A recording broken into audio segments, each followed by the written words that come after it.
ఆంధ్రప్రదేశ్ రాష్ట్రంలో ఉన్న కార్మికులకి సోదరులందరికీ కూడా నమస్కారాలు.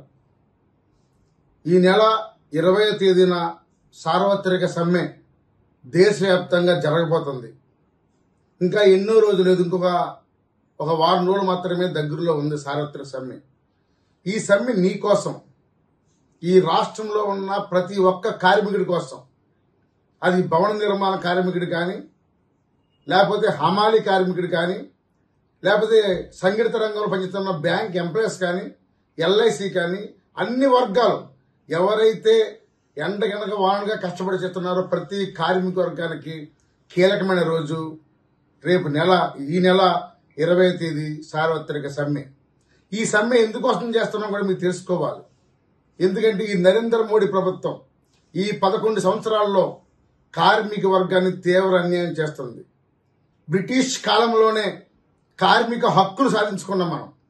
ఏఐటిసి పోరాట ఫలితంగా సాధించుకున్న కార్మిక హక్కుల్ని ఈరోజు మోడీ ప్రభుత్వం పాతరేస్తుంది, తీసివేస్తుంది.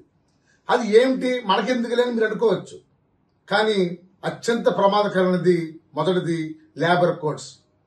4 లేబర్ కోడ్స్ రద్దు చేయకపోతే నీ జీవితంలో నువ్వు ఎప్పుడు చాలా ఇబ్బందులు పడతావు. ఎందుకంటే నీకు సంఘం పెట్టుకునే హక్కు లేదు, నీకు మాట్లాడుకునే హక్కు లేదు, నువ్వు లేబర్ కోర్టుకి వెళ్ళిన హక్కు లేదనే విషయం మాత్రం నువ్వు గుర్తించుకో. అందుకే ఈ 4 లేబర్ కోడ్స్ చాలా ప్రమాదకరమైనవి.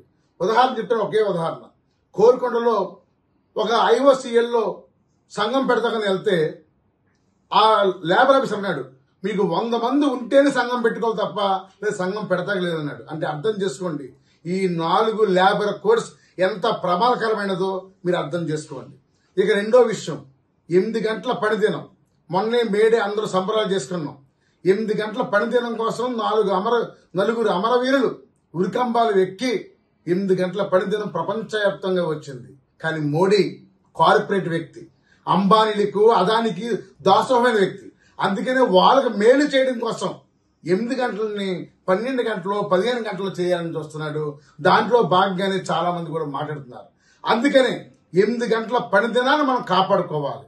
అది కాపాడుకోవాలంటే రేపు సమ్మె రావాలి.